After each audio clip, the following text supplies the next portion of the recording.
വിസ്മയ മോഹൻലാൽ പ്രധാന വേഷത്തിലെത്തിയ തുടക്കം ചിത്രത്തിന്റെ 8 ദിവസത്തെ world wide box office collection report ഇപ്പോൾ പുറത്തു വന്നിരിക്കുകയാണ്.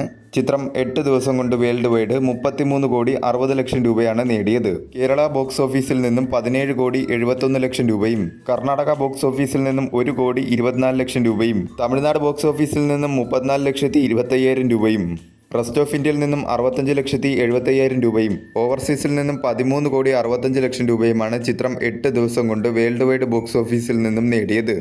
8 ദിവസം കൊണ്ടാണ് ചിത്രം 33 കോടി ക്ലബ് എന്ന നേട്ടം വേൾഡ് വൈഡ് ബോക്സ് ഓഫീസിൽ നിന്നും നേടുന്നത്. കേരള ബോക്സ് ഓഫീസിലും വേൾഡ് വൈഡ് ബോക്സ് ഓഫീസിലും ചിത്രം ഹിറ്റായി മാറിയിരിക്കുകയാണ്. ആദ്യ ദിനം മുതൽ 8 ദിവസം വരെയുള്ള ചിത്രത്തിന്റെ ഡൊമസ്റ്റിക്കിലെ കണക്കുകൾ എടുത്താൽ ആദ്യ ദിനം 2 കോടി 91 ലക്ഷം രൂപയും രണ്ടാം ദിനം 4 കോടി 36 ലക്ഷം രൂപയും മൂന്നാം ദിനം 4 കോടി 74 ലക്ഷം രൂപയും നാലാം ദിനം 1 കോടി 83 ലക്ഷം രൂപയും അഞ്ചാം ദിനം 1 കോടി 86 ലക്ഷം രൂപയും ആറാം ദിനം 2.05 കോടി രൂപയും ഏഴാം ദിനം 1.05 കോടി രൂപയും എട്ടാം ദിനം 1.15 കോടി രൂപയുമാണ് ചിത്രം 8 ദിവസം കൊണ്ട് ടോട്ടൽ ഡൊമസ്റ്റിക്കിൽ നിന്നും കളക്ട് ചെയ്തത്. ചിത്രത്തിന് കേരള ബോക്സ് ഓഫീസിൽ നിന്നും ഒരു ഡീസന്റ് ആയിട്ടുള്ള റെസ്പോൺസ് ആണ് നേടിയെടുക്കാൻ സാധിച്ചത്.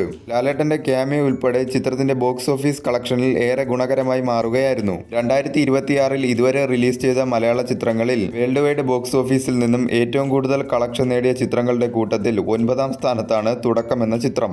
ഈ ആഴ്ചയോടുകൂടി ചിദംബരം സംവിധാനം ചെയ്ത ബാലൻ എന്ന ചിത്രത്തിന്റെ കളക്ഷൻ റെക്കോർഡുകളെ മറികടക്കുകയും തുടക്കം എന്ന ചിത്രം 2026 ഇതുവരെ റിലീസ് ചെയ്ത ചിത്രങ്ങളുടെ കൂട്ടത്തിൽ വേൾഡ് വൈഡ് ബോക്സ് ഓഫീസ് കളക്ഷനിൽ 8ാം സ്ഥാനത്തേക്ക് തുടക്കം എന്ന ചിത്രം വരികയും ചെയ്യും. വരും ദിവസങ്ങളിലും ചിത്രത്തിൽ നിന്നും നല്ല രീതിയിലുള്ള ഒരു കളക്ഷൻ തന്നെ പ്രതീക്ഷിക്കാവുന്നതാണ്.